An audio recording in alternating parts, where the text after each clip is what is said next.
আমি বন্ধু বান্ধবের সাথে বলতে পারবো আমার রমজান মাসে টুকুস করে একটা বিয়ে দিতেছে, তা তোকে বলা হয়নি, তোরা কিছু মনে করিস নি। এরম বলবো বন্ধুরা ঝেড়া চলে গেল, তুমি বিয়েটা দিয়ে দাও।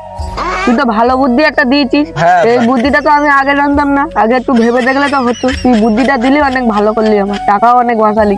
হ্যাঁ বা শোন ছেলে, কাল তুই রোজায় থাকবি তো? হ্যাঁ থাকবো।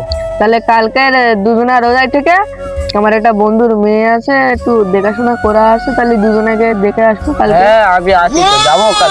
ঠিক আছে, কাল রোজায় থাকিস তাহলে? হ্যাঁ হ্যাঁ রোজায় থাকবো। বাহ ভালো, বাহ। তুই যা বুদ্ধি দিলে আমার পুরো মাথায় ঢেকে গেছে একদম। তা আমি যা বুদ্ধি করি তো তোমার মাথায় ঢোকারই কথা, মাথায় তো ঢোকবে 100%। ওই টাকাটা বেঁচে তালি বিয়ের একটা ভালো কাজে আমি লাগাতে পারবো ওই টাকাটা। হ্যাঁ বা ভালো কাজে লাগাতে পারবে তুমি। ঠিক আছে, কাল তাহলে হালকা পাতলা করে বন্ধুর মেয়েটা দেখতে যাবো, রোজায় থেকে পাঞ্জাবি টাঞ্জাবি পরে ভালো সুন্দর হয়ে যাবো। হ্যাঁ বা কাল তাহলে টুক করে যাবো, মেয়েটা দেখে তারপরের দিন এটা ভালো করে একটা দিন দেখে নেবো।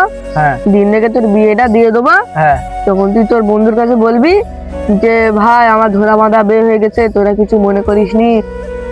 আমি ঠিক বলে দেবো, আমার বন্ধুদের সাথে আমি ঠিক ম্যানেজ করে দেবো, তুমি বিয়েটা একটা বাদ দাও। তাহলে তো পুরো ঠিক আছে।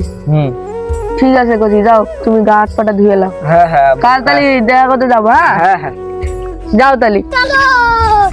আজকের বাপের সাথে একটা ভালো প্ল্যান করেছি, আজকের বিয়ে হবে, তার মানে এত সুন্দর প্ল্যান করেছি, মানে মাথায় পুরো ঢুকে গেছে প্ল্যানটা, এবার বিয়ে নিশ্চয়ই হবে।